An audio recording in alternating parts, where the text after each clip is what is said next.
Well, this argument's pretty much been around since video games first became mainstream, back in the late 80s and early 90s with games like Mortal Kombat.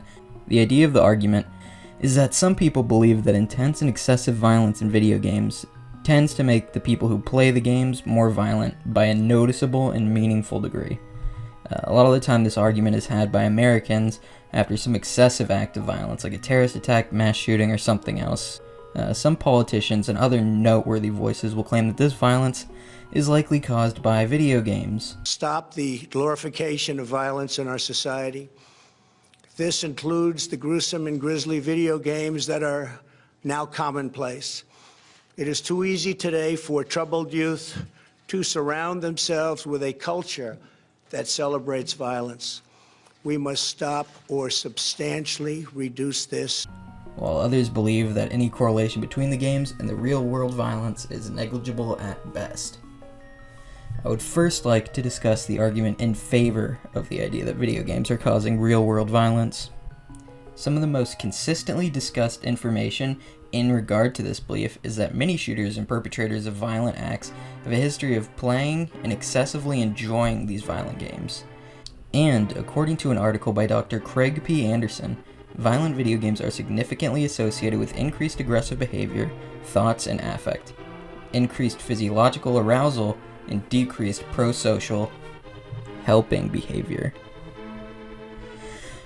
It's definitely information worth pointing out for the sake of the argument, as these increased levels of aggression are directly correlated to the play of video games. Those who disagree, though, have much more evidence backing up their claim from what I found. According to a study conducted by Harvard University, 97% of youths ages 12 to 17 played some type of video game, and that 2/3 of them played action and adventure games that tend to contain violent content. And so with such an overwhelming amount of youths playing these games, you'd expect to see an intense increase in youth violence. However, even Ben Shapiro himself agrees. The consumption of these violent video games has been going up continuously since the early 90s, and yet youth violence has been going down since the early 90s. The correlation actually doesn't fit. As far as individual instances, I mean, you can find patterns in very sporadic instances among virtually all data sets, but there's some pretty mixed data about this. It's true that the American Psychological Association recommends that parents not allow their kids to play these games. I wouldn't let my kids play these games because I think they're immoral, frankly. The correlation between violent people and violent games, while technically accurate, doesn't take into account the vast majority of gamers who aren't violent or dangerous people.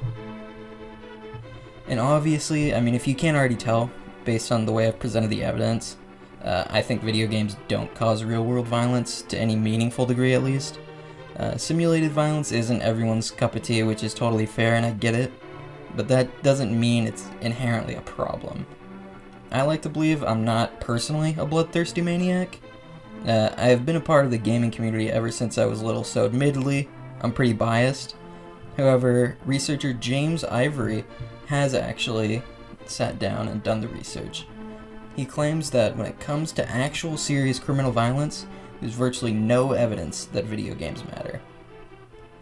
I just think that whenever you have all these people who come together to blame video games for issues in the real world, they're probably just pointing to the first scapegoat in their field of view.